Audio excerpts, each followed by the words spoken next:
Judul cerita, Malam Terakhir di Kamar 5. Kampus Swasta Utama atau KSU adalah universitas kecil yang terletak di pinggiran kota Yogyakarta. Suasananya tenang, lingkungan asri, dan mayoritas mahasiswanya tinggal di rumah kos sekitar kampus.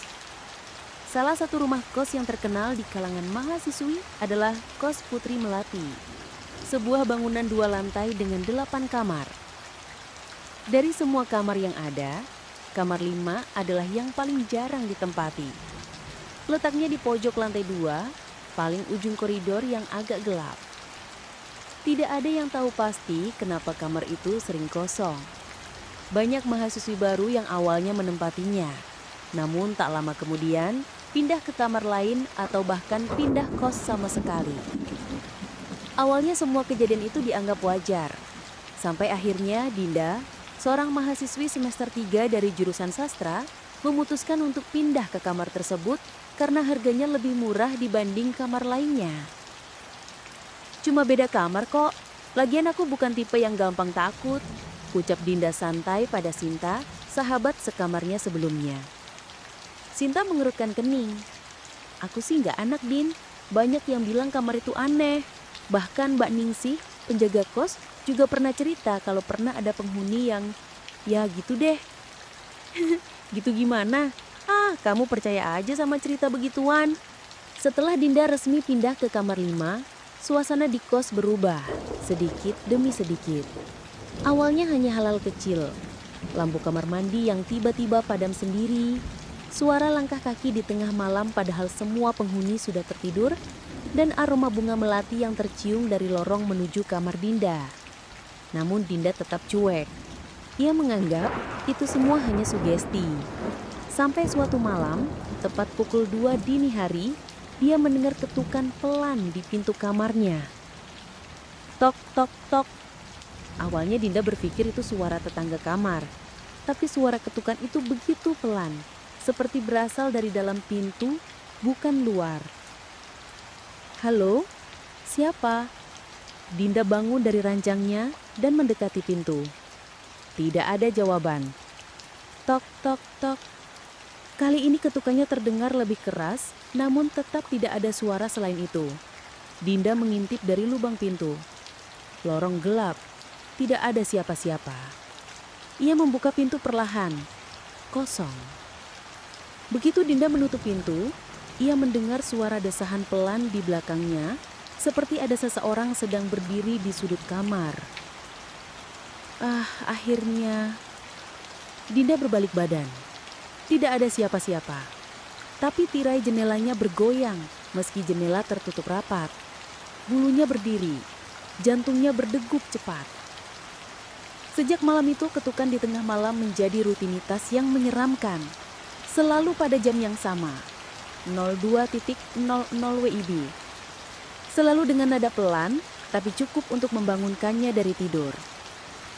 Dinda akhirnya mencoba mencari tahu sejarah kamar 5. Ia bertanya pada Mbak Ningsih, penjaga kos yang sudah tinggal di situ selama lebih dari 15 tahun. Kamar itu dulu ditempati oleh seorang mahasiswi bernama Rani, ujar Mbak Ningsih sambil menurunkan suara. Rani pendiam, gak punya banyak teman, orangnya tertutup. Sampai suatu malam dia ditemukan menggantung di belakang pintu kamar itu. Dinda menahan nafas. Waktu itu tidak ada yang mendengar apapun. Cuma ada satu hal yang aneh. Beberapa jam sebelum ditemukan, semua penghuni kos mengaku mendengar suara ketukan pelan dari lorong. Setelah mendengar cerita tentang Rani dari Mbak Ningsih, malam-malam Dinda tak lagi sama. Tidur menjadi sesuatu yang menegangkan.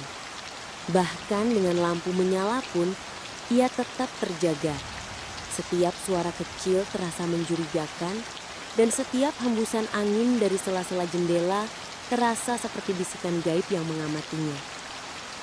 Malam itu, Dinda mencoba tidur lebih awal.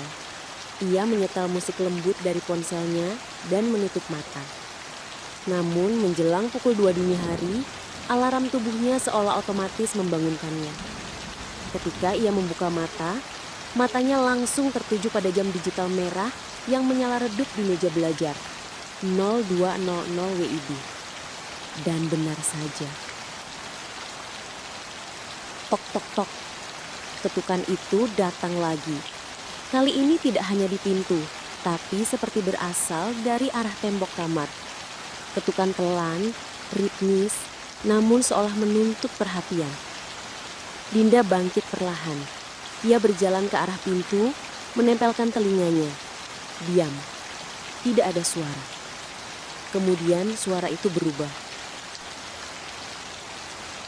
Ketak, ketak, ketak.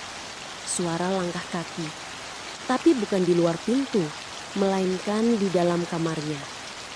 Dengan jantung berdebar kencang, Dinda berbalik perlahan. Kamar itu tampak biasa.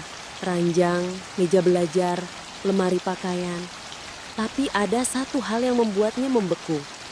Tirai jendela di sudut kamar bergerak, padahal tidak ada angin. Dan dari balik tirai itu, terlihat bayangan kaki tanpa alas, pucat dan diam. Dinda mundur beberapa langkah. Mulutnya terbuka tapi tidak ada suara yang keluar. Tangannya gemetar saat ia meraih ponselnya. Ia mencoba menelpon Sinta. Sambungan terhubung. Tapi bukan Sinta yang menjawab, melainkan suara berat dan lirih. Kamar ini milikku. Ponselnya terjatuh. Dinda berlari keluar kamar dan mengetuk pintu Sinta sekuat tenaga. Sinta yang setengah mengantuk membuka pintu dengan wajah panik. "Din, ya Allah, kenapa mukamu pucat banget?" "Ah, ada di dalam kamarku." Dinda menuju ke arah lorong, tangannya gemetar hebat. Mereka segera memanggil Mbak Ningsih yang langsung membawa kunci cadangan dan membuka kamar Dinda.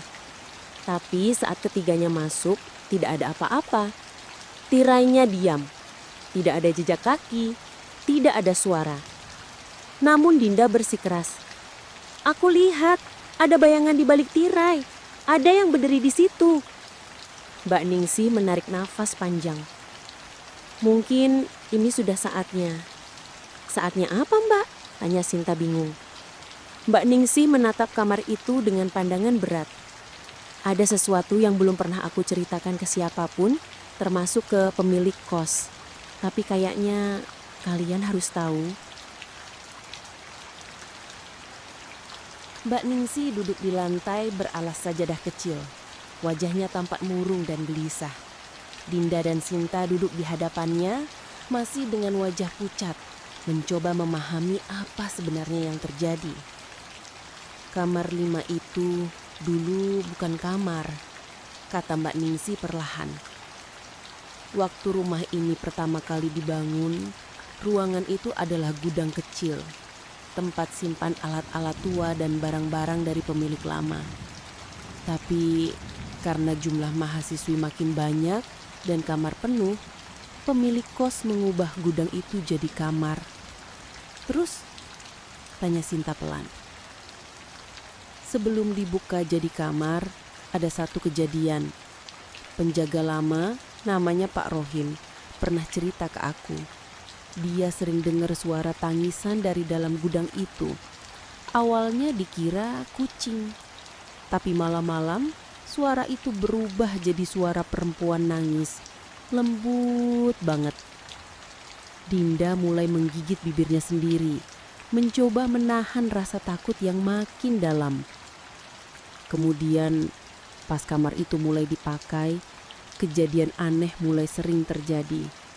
Barang-barang pindah sendiri, suara ketukan, pintu terkunci sendiri dari dalam. Tapi puncaknya waktu Rani masuk ke situ. Mbak Ningsih memejamkan mata sejenak, seolah sedang memutar kembali kejadian masa lalu. Rani itu anak yang pendiam, jarang bicara, tapi dia rajin. Setiap pagi selalu berangkat kuliah tepat waktu. Sampai suatu hari, dia mulai sering bolos. Wajahnya pucat, matanya gelap, dan dia sering ngomong sendiri di malam hari. "Ngomong sendiri?" tanya Dinda nyaris berbisik. "Iya, aku pernah dengar. Malam-malam dia ngomong begini. Jangan ganggu aku. Aku udah tinggal di sini. Ini kamarku sekarang. Suasana kamar sunyi. Bahkan kipas angin di langit-langit seakan mendadak pelan berputarnya.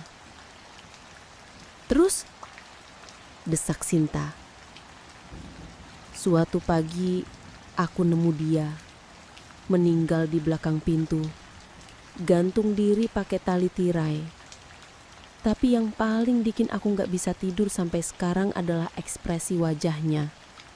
Matanya terbuka lebar, bibirnya seperti menyebut sesuatu, dan dia tersenyum. Senyum.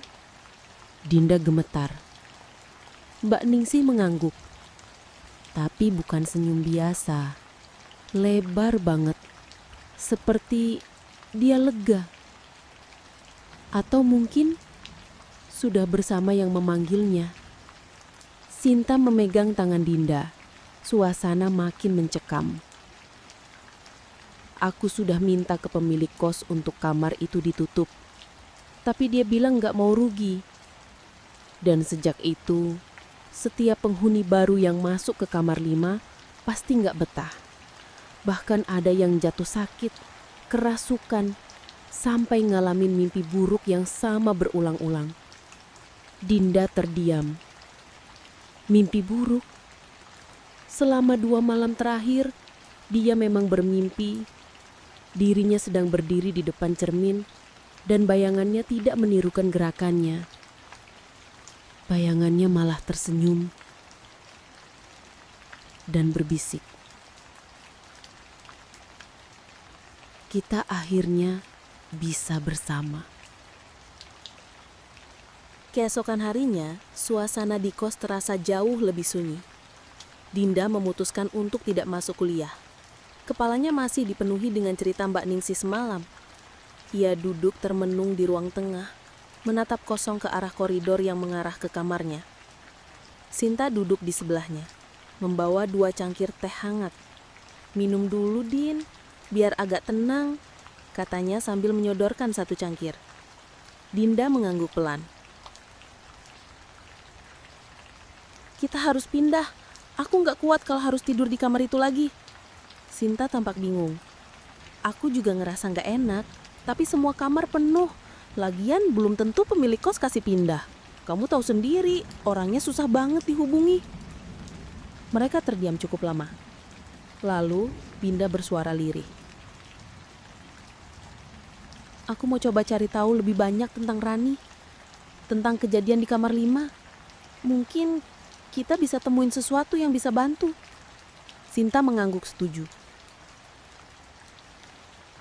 "Kita ke kampus yang ini, coba cari teman angkatan lama atau siapapun yang tahu soal Rani." Siang di kampus. Mereka bertemu dengan seorang kakak tingkat di perpustakaan. Namanya Kak Uli. Usianya sekitar 25 tahun dan ia sempat mengenal Rani saat masih kuliah. "Rani?" katanya sambil mengernyit. "Iya, aku sempat sekelas seminar bareng dia.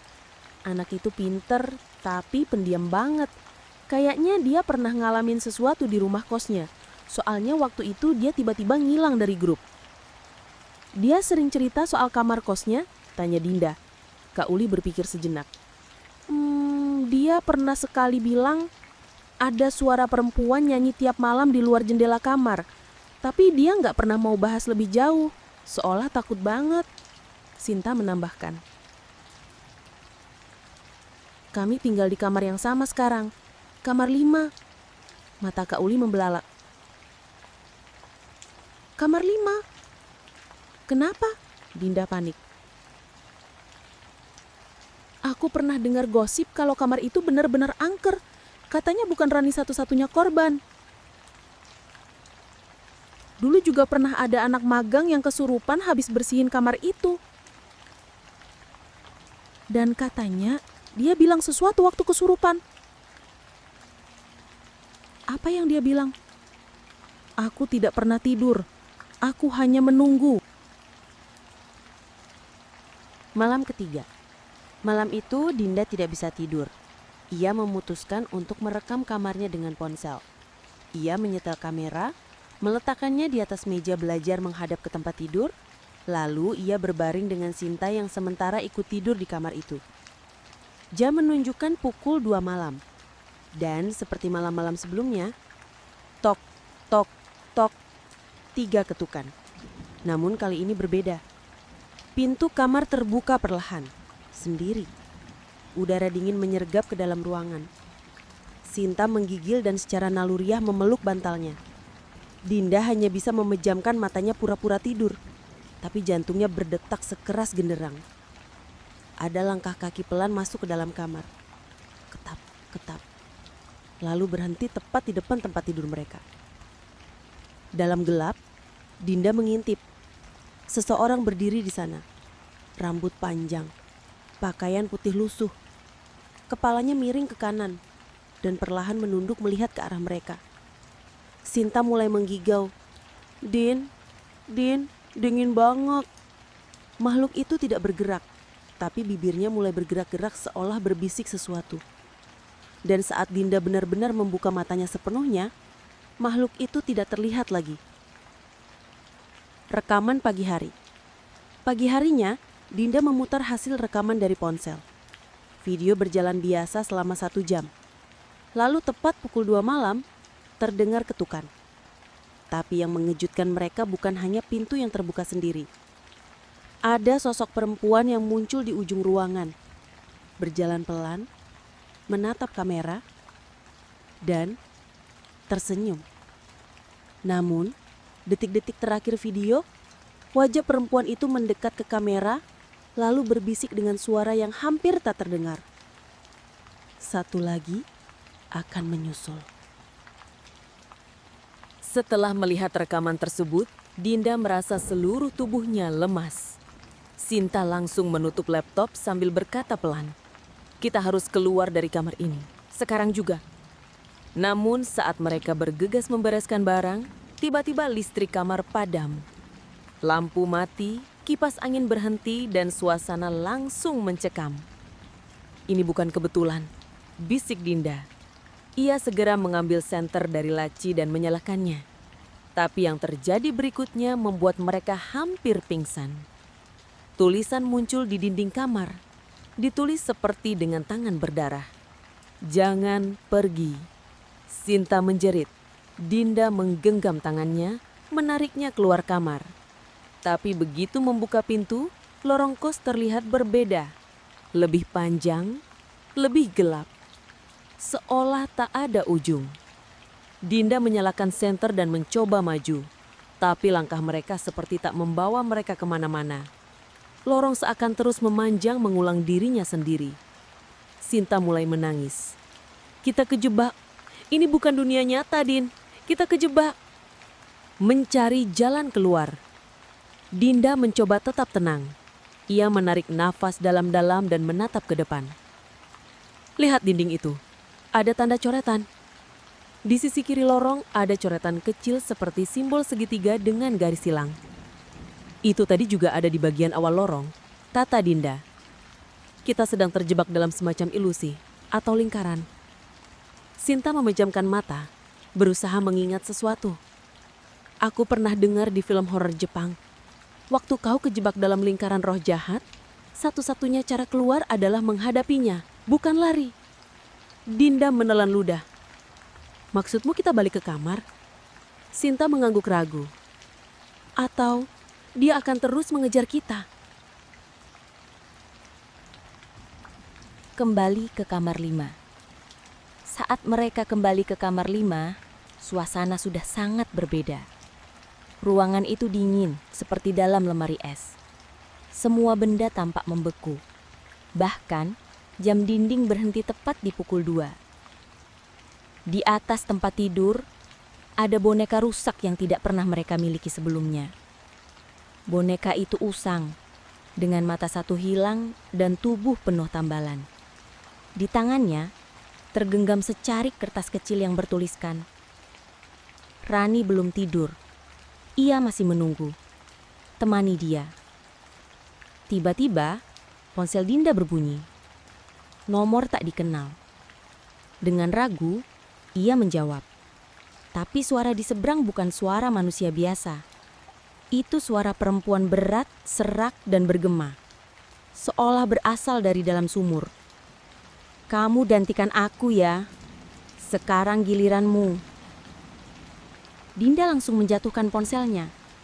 Sinta menjerit, "Kita bakar kamar ini." Upaya putuskan kutukan. Mereka keluar sebentar membeli minyak tanah dan korek gas dari warung terdekat. Sore itu, dengan gemetar, mereka mulai menyiram lantai kamar 5 dan merapal doa sebisa mungkin. "Maafkan kami tidak tahu. Kami hanya ingin tenang. Pergilah dengan damai." Mereka menyalakan korek. Tapi api tidak mau menyala. Entah mengapa, korek gas mereka menyala biru hanya 1 detik sebelum langsung mati. Berkali-kali mencoba, tapi tetap sama. Seolah sesuatu tidak ingin kamar ini dibakar. Kemudian, suara terdengar lagi dari balik lemari. "Jangan ganggu kamar ini. Ini rumahku." Terowongan di balik lemari. Dengan nekat, Dinda membuka lemari besar tua di kamar. Ia menggeser pakaian-pakaian lama di dalamnya, lalu menemukan sesuatu yang ganjil. Papan belakang lemari itu bisa dibuka. "Ini kayak pintu rahasia," bisik Dinda. Mereka membukanya perlahan.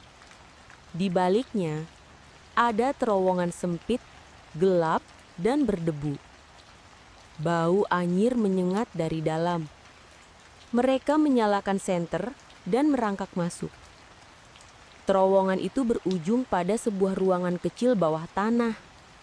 Di sana ada altar sederhana, dan di atasnya foto Rani. Tapi bukan hanya itu. Ada tengkorak kecil dan boneka yang sama seperti di atas kasur. Sinta hampir muntah. Dinda menggigil. "Rani dikurung di sini. Dia mati di sini." Lalu di dinding, mereka melihat ukiran yang tak bisa dilupakan. "Aku tidak pergi. Aku adalah kamar 5." Sinta terduduk lemas di tanah lembab ruangan bawah tanah itu. Dinda memegang tangannya erat, menahan dirinya untuk tidak panik. Mereka baru saja menyadari bahwa kamar 5 bukan hanya tempat tinggal, tapi penjara arwah. "Jadi dia dikurung di sini?" tanya Sinta lirih sambil menunjuk tengkorak kecil di altar. Dinda mengangguk pelan.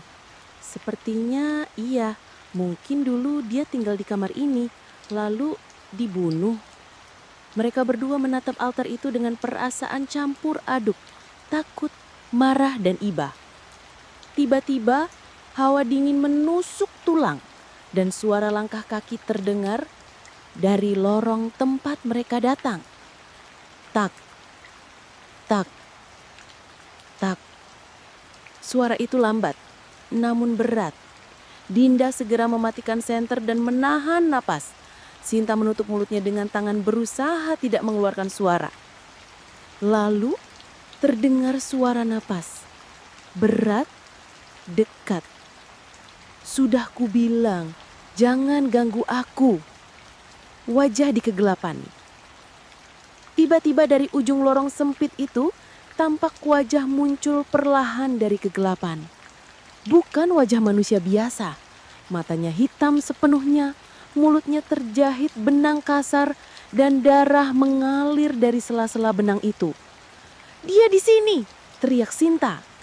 Mereka berdua lari keluar dari ruangan bawah tanah itu, kembali masuk ke kamar 5, menutup lemari dengan keras, dan mengganjalnya dengan rak kayu.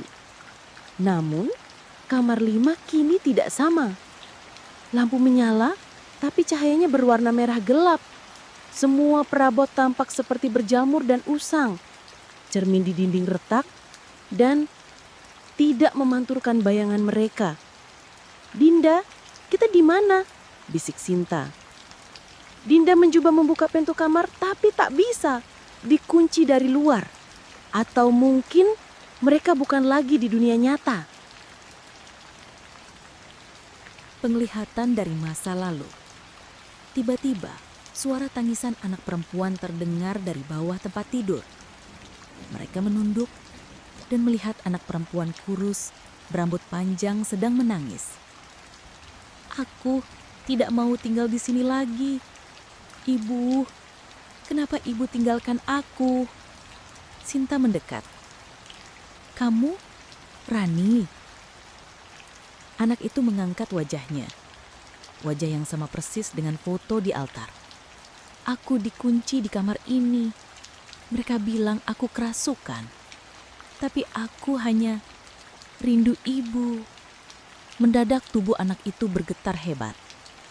Matanya membelalak dan kulitnya berubah menjadi abu-abu pucat. Ia berteriak, "Dia yang bunuh aku!" Bayangan pria tua muncul dari sudut kamar, membawa palu besar berkarat. Dengan marah, ia menyerang bayangan Rani. Adegan itu seperti tayangan film yang diputar ulang. Berdarah, brutal, dan menyiksa. Dinda dan Sinta hanya bisa menutup mata, tak kuasa menahan tangis. Arwah yang terikat. Setelah penglihatan itu usai, suasana kamar kembali gelap. Dinda akhirnya memahami semuanya. Arwah Rani terjebak di sini karena kematiannya tidak pernah diungkap. Dia dikubur di ruang bawah tanah, dan rohnya terikat selamanya dengan kamar ini. Sinta mengangguk pelan. "Kita harus lapor polisi. Kita harus keluarkan tengkoraknya biar dia bisa dimakamkan dengan benar." Namun suara pintu mendadak berdecit terbuka. Lorong kembali terlihat. Kali ini tidak menyeramkan, seolah memberi jalan bagi mereka untuk pergi. Dinda dan Sinta saling memandang, lalu mengangguk. Mereka keluar dari kamar 5, membawa tulang belulang Rani yang dibungkus kain putih seadanya. Keesokan harinya, mereka melaporkan semua ke pihak berwajib. Polisi datang dan melakukan penyelidikan. Pemilik kos tak bisa berkata banyak, tapi wajahnya pucat begitu mendengar kata ruang bawah tanah. Tulang belulang Rani akhirnya dimakamkan di pemakaman umum. Saat peti diturunkan ke dalam tanah, Dinda merasa sesuatu yang berat di dalam dirinya, perlahan menghilang. Saat malam tiba, Dinda bermimpi. Ia berada di padang rumput, dan Rani berdiri di kejauhan, mengenakan gaun putih bersih. Wajahnya cerah, tersenyum. "Terima kasih, sudah membebaskanku." Lalu Rani berjalan pergi, perlahan lenyap dalam cahaya. Epilog. Beberapa bulan setelah kejadian itu, kamar 5 dikosongkan secara permanen. Tidak ada yang berani menempatinya lagi. Bahkan seluruh kos Blok C akhirnya ditutup. Dinda dan Sinta pindah ke tempat tinggal baru. Mereka melanjutkan kuliah seperti biasa, namun kenangan akan kamar itu tetap menghantui. Suatu malam, saat Dinda sedang bersantai di balkon, ia menerima pesan WhatsApp dari nomor tak dikenal. "Terima kasih, tapi aku masih di sini." Nomor itu segera hilang, tak bisa dihubungi kembali. Dan dari kejauhan, dari arah kos lama yang sudah kosong, lampu kamar 5 menyala sendiri. Tamat.